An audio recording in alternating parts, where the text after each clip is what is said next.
everyone, and welcome back to a special edition of Policing with You.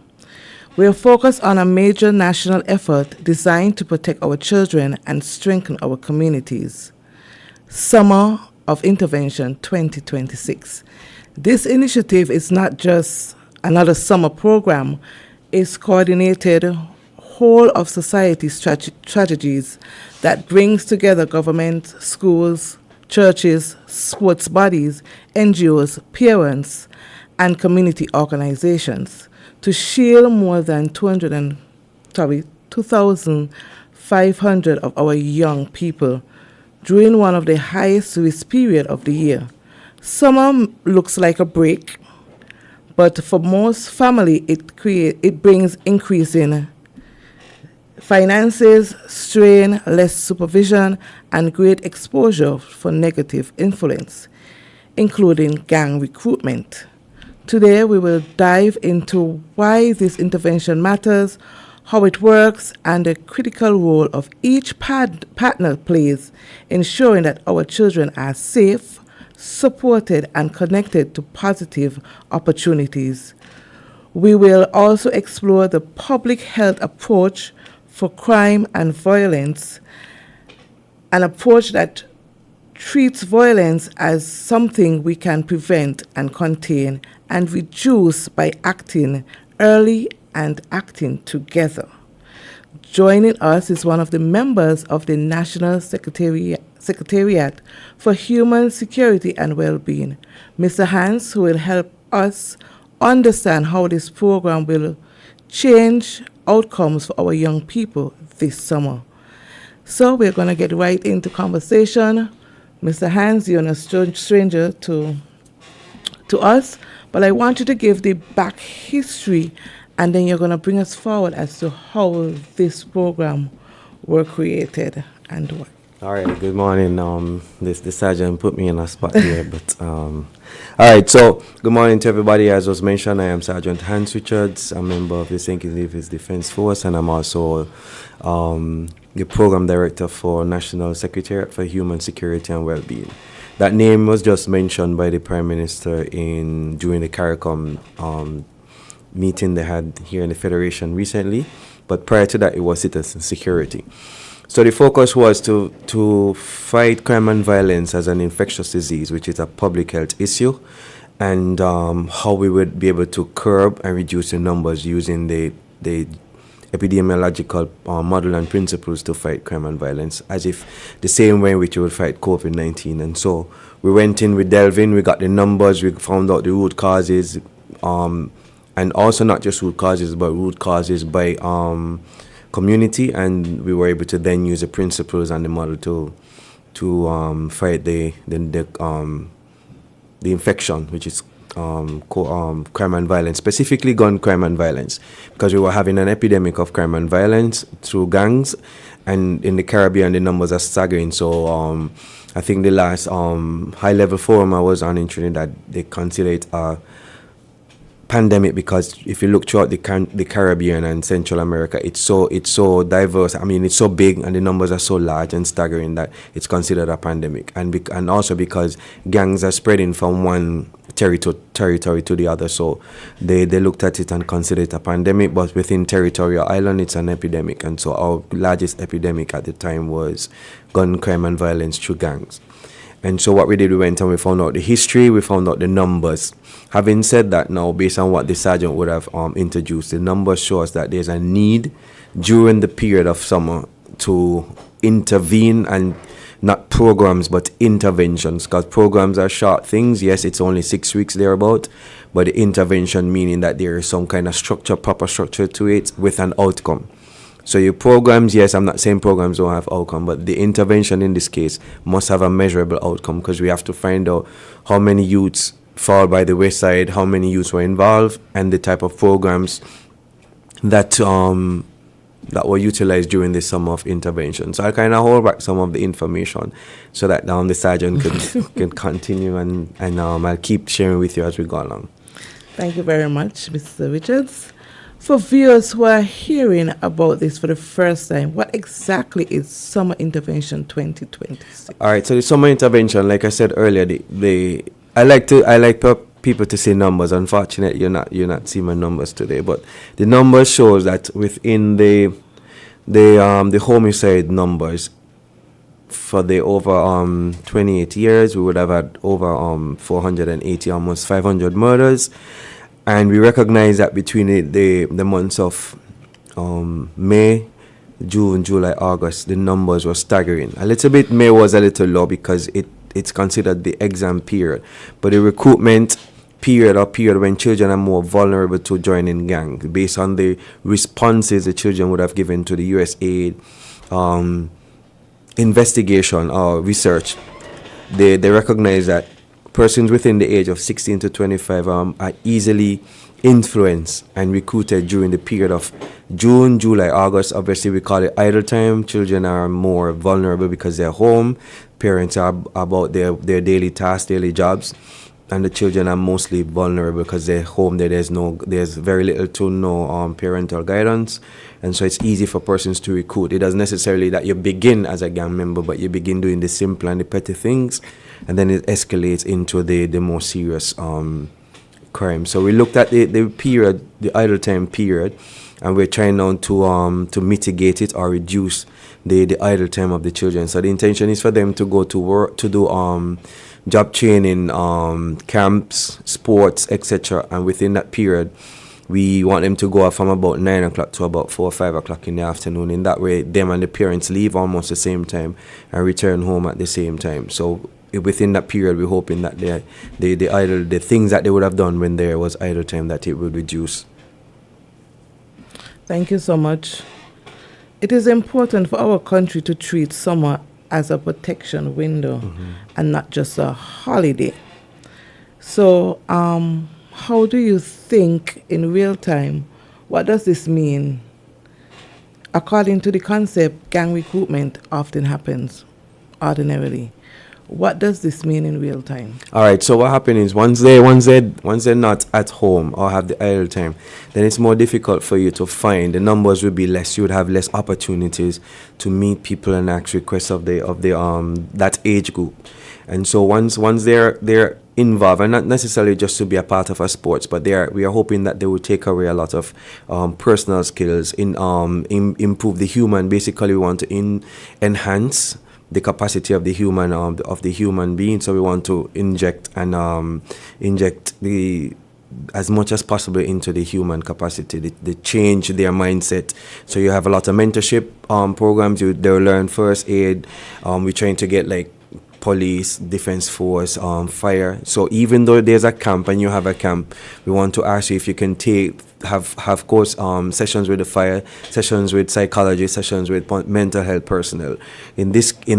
By this we are hoping that the direction changes, because when we look at the root causes of crime and violence, we recognize that even though family was a single most repetitious root cause, when you amalgamate psychosocial, peer pressure, and mental health issues or emotional neglect, the sum of them together supersedes that of the family issue.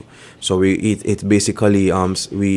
can come to the conclusion that the mental health issue is the greatest issue that we have for people to join or want to be a member of a gang or be recruited or be produce delinquency behaviors.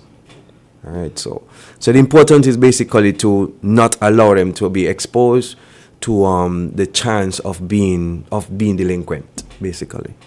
That would have been my next question, how this initiative would help reduce the likelihood of gang recruitment. So I'll move forward. The project aims 2,500 children and youth. What is the significance of this scale? Why that target? Okay, so let me explain again. So when the USAID would have done their research and investigation on the crime and violence issue, most of the children that they would have carried out or utilized as a sample size for the investigation, they recognized that the age group was between 14 up to about 25, and that's the age group we're targeting.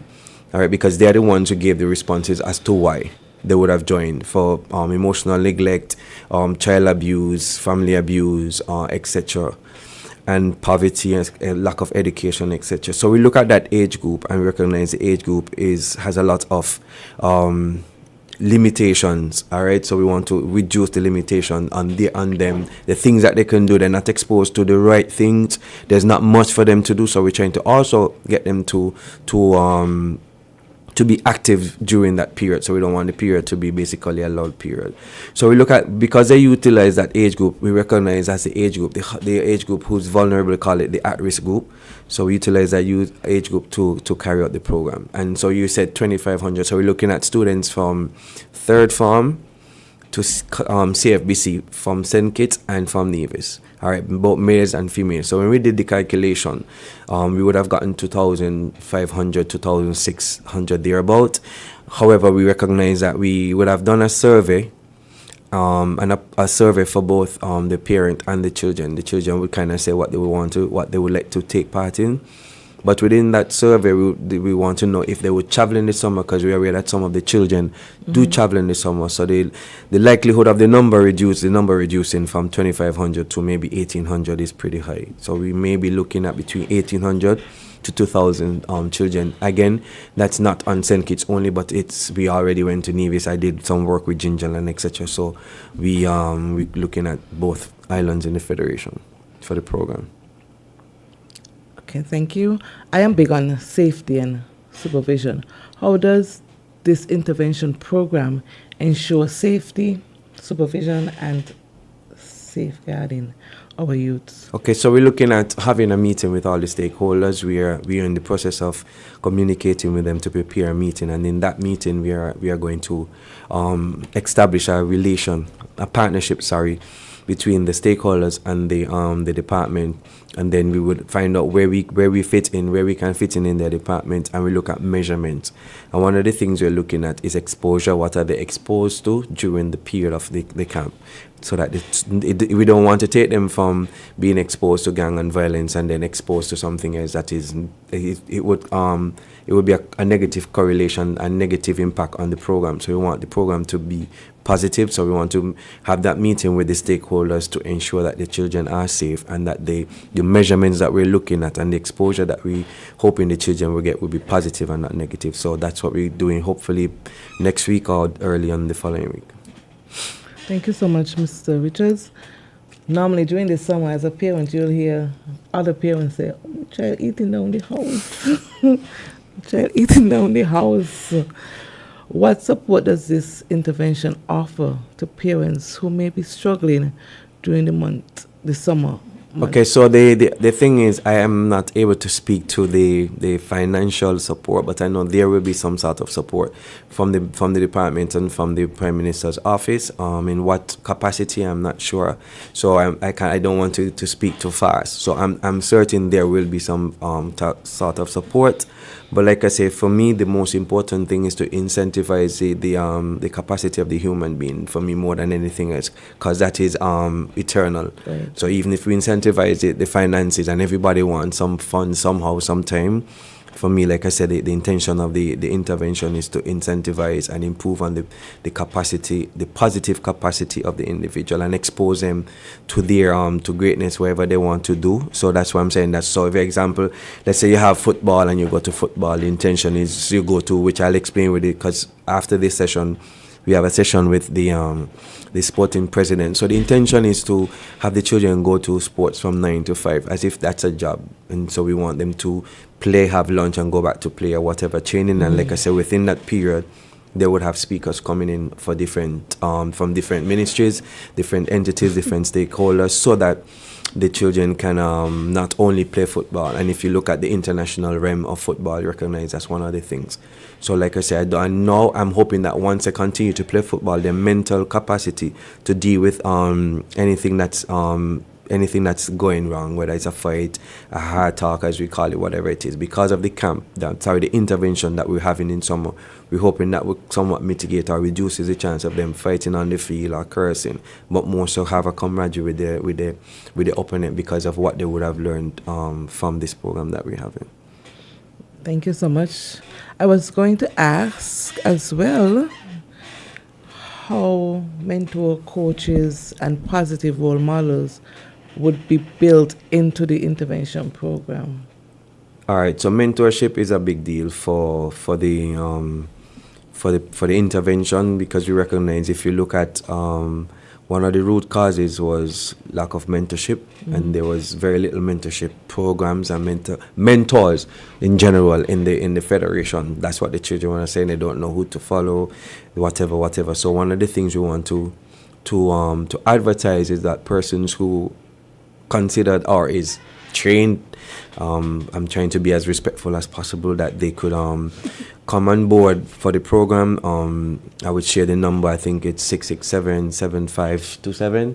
All right, so good. 667-7527. That's the number for the department, and you can share what mentorship program you want to get involved in, and then we will send you an official letter and invite you to the stakeholder meeting, because it's a very important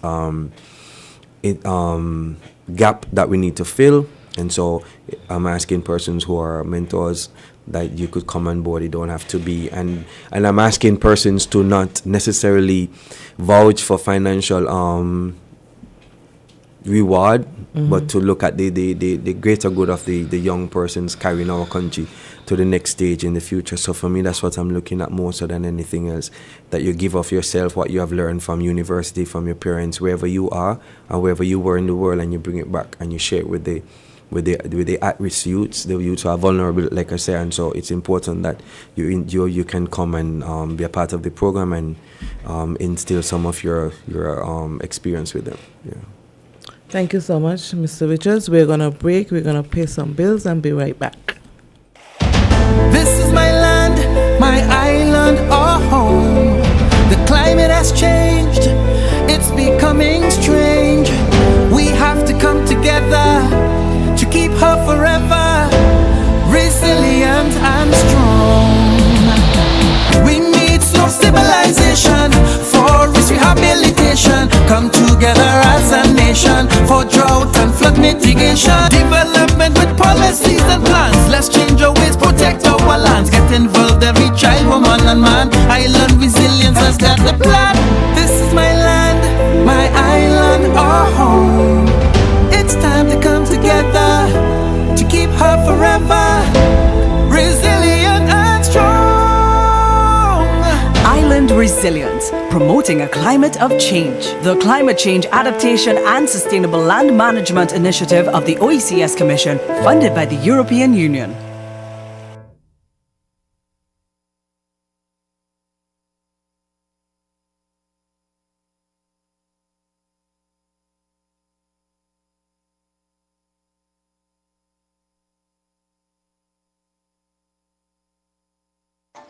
St. Kitts and Nevis, get ready to be inspired. From May 28th to May 30th, the Caribbean Society for HR Professionals presents Loud 26, Harvest of Inspiration, happening at the St. Kitts Marriott Beach Resort. This exciting regional conference will bring together HR professionals, business leaders, and decision makers from across the Caribbean to explore the future of work in our region. Whether you're leading a team or growing your career, Loud 26 is the place to be. Attend in person or virtually. Register today at cshrpteam.com. That's csharpteam.com. Water is life, life, life, life, life. Water is life, life, life, life, life. Do just one thing, one thing. Every job come. Make sure you check for leaks around your house every day. Every job come. When brushing your teeth, don't let the water run away. Come save the water, the water. Preserve the water right now. Every job come. Save the water whenever you take in your shower. Every job come. Make saving the water your business every hour. The water, the water, the water, the water right now. It's up to me and you and you and you and you. Do water right now. Do just one thing.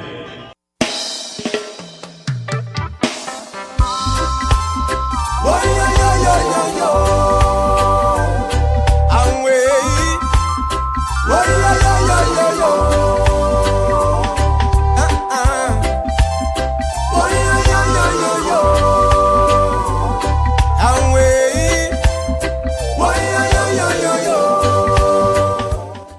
morning to everyone and welcome back to Policing with You. I am your host, Charmaine Odin. In the studio, we have Mr. Hans Richards, who is a representative from the National Security Act for Human Security and Well-Being.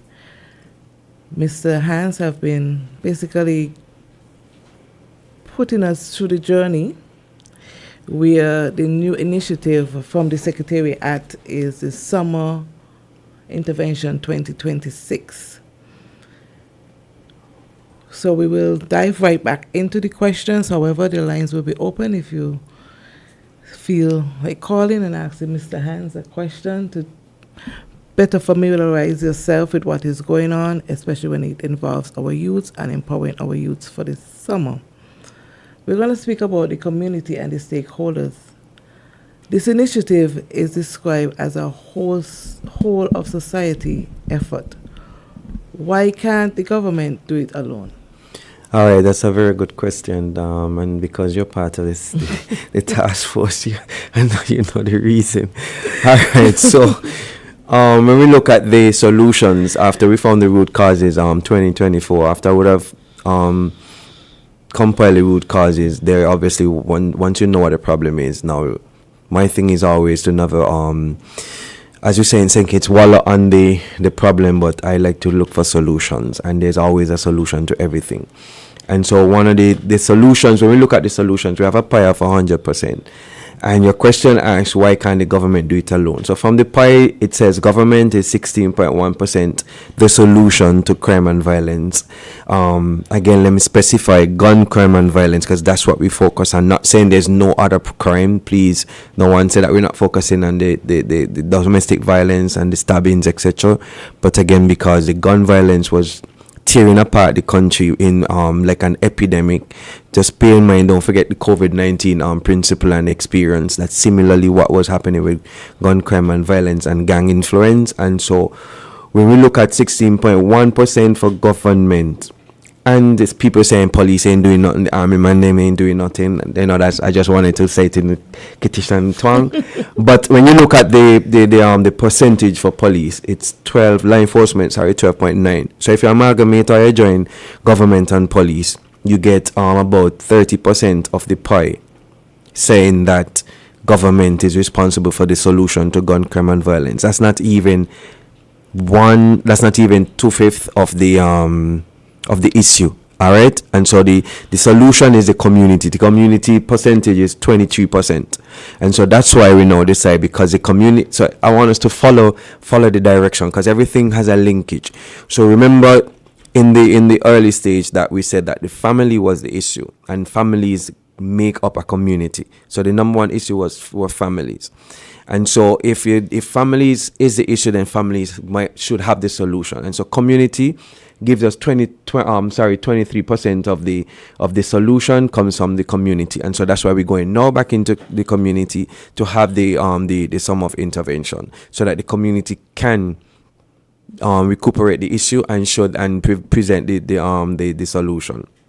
So the community groups are involved. I think there are almost like 80-something groups that we're looking at to communicate with. That's not including other stakeholders like manufacturer, or the Chamber of Industry and Commerce, sporting fraternity, mental health institutions. So there's so many stakeholders that are involved in the intervention. So community plays a vital role. We use the community centers. A lot of the persons, the teachers who are carrying out some of these camps are also from the community. All right, so community, it's important that the community continue to play a vital role in the recuperation of the crime and violence that we trying to curb. And like I said it in previous interviews, that this year, after the numbers would have reduced, this year now we're trying to maintain, or in the scientific way, or the public health way, or the epidemiological way, we're trying to contain the virus of crime and violence. Having said that, to the family of the last person that we would have lost from the department, and the Policing with You fraternity, we wish the family our deepest sympathies. Thank you so much, Mr. Hans. Monitoring and accountability. We spoke about the safety, the supervision, how would the Secretariat track whether this intervention is working or not? Very good question. So, because we're looking at the program is a scientific program, because once you're looking at anything public health, the way in which you deal or the solutions to those issues is through interventions, and interventions must be measurable and must have a metrics. What do I mean by that? There must be something that you could show that it's working. For example, you go to school and do an exam and you get 20%, 30%, 100%. That's how you measure the success of the student over a period of time. So what we're doing is we're looking at measurements that we could judge. For example, maybe by attendance, that would be one. Maybe by how frequent they let's say they have a mentorship class every day, how frequent the presenter was there. So those are just some basic measurements. There are going to be other measurements. They're going to be what you call quantitative. So quantitative measurements meaning numbers, and qualitative meaning that the response that the children might get from a mental health questionnaire they might be receive from a mental health specialist. And we're also going to use that measurement. So we're going to do a mix of the quantitative and the qualitative information that we get from the children. So that's two other ways that we're looking to measure. But we have to measure, and also we look at, let's say if it's 2 weeks. If it's 2 weeks, we're also going to measure the attendance over the 2 weeks. We're going to measure even how early the children would show up for the intervention. We're also looking at if there are any fights or any arguments. We're also going to look at those. We just want them to. There would be a questionnaire or a form that the presenters would have to. Let me not say would have to, or would be asked to fill out, and so that within that form we're using that form as a measurement as well. So it's and the important thing at the end of it is I have to now, maybe ZIZ or wherever, I have to come back to the society, to the community, and present the results, and we also have to look at how many. Okay, I don't want to say that, but we also have to look at if there's any upsurge in the in gun crime and violence during this period, and also the age group in which might be involved in this during this period, because you have to use that and compare it to what happened in the intervention to see if it was workable. And it's an intention that this intervention be continuous over the years, and we're looking at 5 years. Why 5 years? Because with any intervention for what you call that infectious disease, you have to measure it over a period of time to see how much you can contain it until eventually it goes. So, and like I said, the more interventions we have and engagements we have, the perception of safety will increase, and so that's why we have to do it about over a 5 year period. Thank you, Mr. Richards. I'm glad to hear that there will be a system in place where with attendance, safeguarding, referral, and reporting. What would success look like? For me, success would look like, first and foremost, that the number of homicide within that period is reduced. All right. I mean, last year within that period, the persons were not necessarily within the 16 to 25 age group. I think we would have had 2 homicides within that period. However, on the outside of the period, yes, we had someone in that age group. Outside that period, the young guy from Washington Archibald High School, I think he was 17, 18. So we had someone outside that age group, and also outside of the recruitment period. So we're hoping that it maintains this year, but we don't have any homicide even outside that period. So for me, that's in the major means of success. All right, and also the number of young persons involved in fights during that period, or stabbings, or any kind of violence. And then obviously we have to go to the police and find out also from the police within that period what records, minor or major crime records, they have available to share with us, so that we can also incorporate them in the measurement. And so when you're tying both of them, we're hoping that the numbers are not not bad. All right, but I want the public to understand that this is a problem that was ongoing for over 2 decades, almost a generation. So it's going to take time for it to be continuous, and that's why I'm saying we're trying to contain the virus right now, or the crime and violence issue at this point. Thank you so much. A lot of persons might say, why are they focusing on the youths? Why they want to pump in so much into the youths? What would you say to them? All right, that's a very good question. I like that question. You know, Thank you. Because I know GQ. GQ, how long I know you, GQ? Let me go Kittish and talk with you know. How long I know you, the man?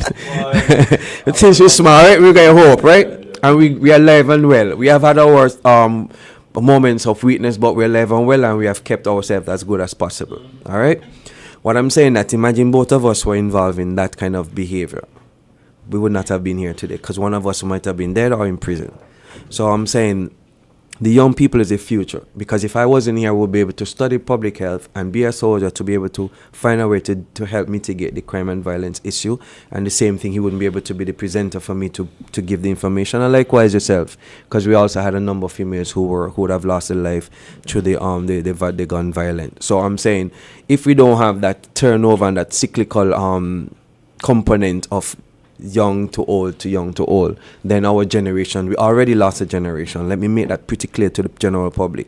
That's a generation, because we lost it. When I like I said in some meetings before, that when I went to Washington Archibald Virtuous High School, and you could do the numbers, and Bastille High School, if you calculate the number of males in 3D high school, we already lost almost that amount in a generation. So we would have lost a generation. So we now have to safeguard our generation. And now the retirement age, I think, it went up to 62 somewhat, or it's going up to 62. But if we don't fix it, we're going to end up being, Sarge, we're going to be in here with teeth falling out, and we're still talking because there's nobody to replace us. You understand? So it's important that we create that safe haven for these children, so that they can experience St. Kitts and Nevis the way we did when we were growing up. And so it's unfortunate that we would have lost some, but it's time for us to try and stop it or reduce it as much as possible. So it's important that we target that age group, so that by the time they get to the age of decision, they're safe, and the perception of safety, even for the elderly like me and you, because at that time we probably be a bit old, obviously, and so we must also feel safe going and becoming elders. So yeah. I've just realized you said elderly like me and you, so I had to watch you to realize. Yeah. I'm referring to, because remember then the high school 60, 13, 14, 15, 16. So when I get to 25, so I'll be looking at about 62 around the side, man. So I mean, we'll be elderly, just me, right? So what I'm saying is, Yes. What happens, Mr. Hans, if the country fail to intervene during this high-risk period of the summer? All right, so we were up there smiling, so let me bring it down and get a bit more serious. Like I said, within that period, we would have lost a number of students during that period of summer period. Some of the homicide numbers involve children between the ages of 16 and 25. So if we do not assist, again, I don't like to put anything forceful on anybody. It is important that we assist as much as possible. You don't have to be a millionaire. You don't have to be money. It could be water. It could be a vehicle to take them. It could be so many things that you can incorporate and share or give, or for your service. So, if you're a carpenter and you have a carpentry, you want to teach some carpentry to some children, whatever you can. Because again, if you don't take care of these now, what's going to happen 10 years from now? Understand? So it's important that the community come on board as much as possible, so that we could go in the right direction and carry them to the right direction. All right. So that's why we have to target this age group. It's a bit uncomfortable saying it, because some of the students that I would have taught in my time of teaching, they would have lost their life even when I was a teacher. And it's sad, because when I go to patrol and I see their dead bodies lying down, knowing that we communicate, and so it's not just a job, but it's also a bit personal, because I've experienced it as a soldier and as somebody who knew a lot of these guys. Some of them were in some of our best footballers, or very skilled footballers, who also would have lost their life in this environment. And I think, in my personal opinion, if I say it from the bottom of my heart, enough is enough. So I think, I will give my best to help in whatever way I can for us to mitigate this problem and reduce the loss of lives. We appreciate your work. Mr. Hans, it's time for call to action. How can a parent register their child or children? How can volunteers and partners get involved? What message do you want to send to the nation about protecting our youth this summer? All right. I can always repeat them. Okay, sure. So I'm saying, how do you get on board? Like I said, the number is 667-7527. You can also call the Prime Minister's office, because the department is from the Prime Minister's office, and you can leave information. They will pass it on. So yeah, basically that's it. Register. Registration. Also, once you what we're going to do, they're going to sorry about that. They're going to send out a flyer shortly, and it would have Own Your Summer, but it's the same Summer of Intervention. The scientific name is Summer of Intervention, but the ad name would be Own Your Summer. Within that ad, you would have one or two QR codes, and that the codes would have the children who would now put what program they would like to be a part of. And then you would have the parent with the consent form, and the parent would give us the information whether they're allergic, whether they have any allergies, etc., and so that we could be aware of who of what we have in terms of children, and try to even keep them safe from a health point of view as well. So we're going to send out the flyer pretty soon, maybe hopefully next week, and so you can look at all the media houses, all the different social media platforms to find this flyer, and so you can use your QR code just like we did during COVID. As everything was like COVID, and don't forget, man, don't forget please that this is taking the direction of COVID-19. All right, so you use a QR code and you fill out the forms, and then we would be able to speak to the shareholders and the stakeholders, in terms of the numbers we have at the meeting and where they fit in with the numbers. And like I said, right after this, immediately we have the same session with the members of the sporting fraternity, and also they would give us what they're doing. So I don't want it's important for me to say I don't want the public to think that we're telling them what to do. That's far from the truth. What we're doing is trying to partner with you and just add to what you have and see if the intention is, so let's say we have GQ have a camp for a week. So we want your camp to come the following Monday. So we don't want them to have a space to drop and get lazy and then wait after you finish and I have a camp. But the camps are not going to have the same subjects and information being passed on or being given. So it's a change. So maybe 1 week you might do some of the same. Maybe you have football 3 weeks, but within that football period, you have mentors, you have psychologists, you have doctors, you have surgeons, you have this, you have that. That's the intention. So you always have something new coming up to look forward to. So you keep it jiggy, as the children say, right? Yeah, I got a little youngness in me, so I still not a little young thing. But, As we wrap up, what message do you want to send to the nation about protecting our youths this summer? All right, so the message is to allow for the children to partake in the intervention as much as possible. It's important that you find out who they are, who the persons are they're going to be dealing with. You need whatever safety information you need. Please feel free to find out, like I said, the number that I made mention of, or the Prime Minister's office, so that you are satisfied with the information that you receive in terms of their protection and their safety. Because it doesn't make sense, like I said, they leave your home and then we're trying to prevent them and they're going to something worse than what we're preventing them from. I'm certain that would not be the case. However, as a parent, and you as yourself as a parent, you still want to know who's supervising your children. And so the message is, if we can allow the children to go to these camps and expose them to things and that can improve and incentivize their human capacity for the next 10, 20, 50, 40 years, basically a lifetime, please don't take away the opportunities. I know some of them might have a cost to some of the camps, and they're not all camps. Like I said, some of them are internship, some of them are mentorship, and some of them are assistants. They might go and assist camps, maybe with putting the chairs together, coordinating the children, get them to behave, whatever it is that the children are partaking in.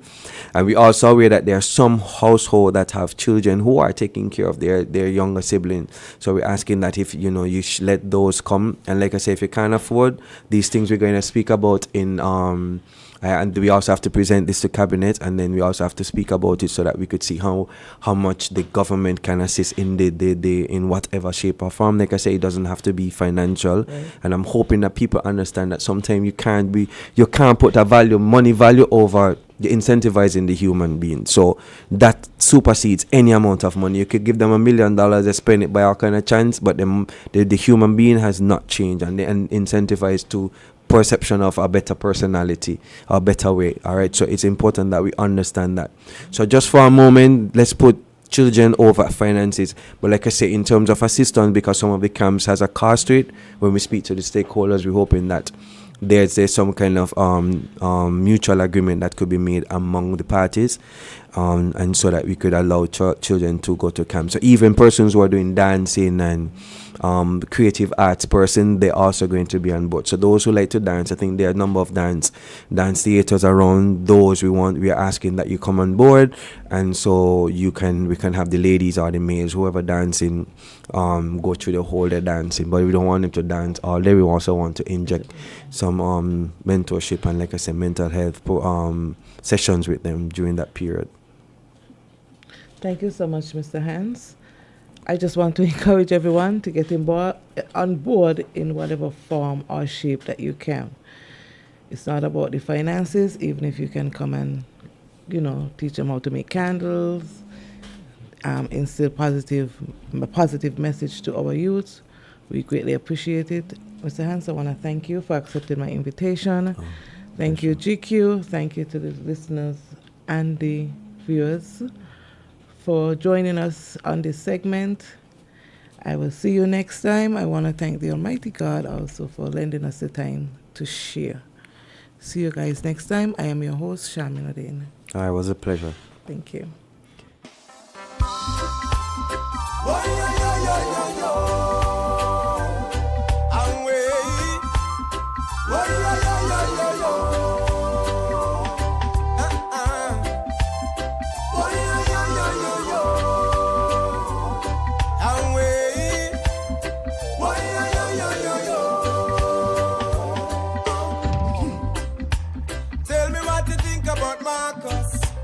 Tell me what you think about Christ, who made their sacrifice.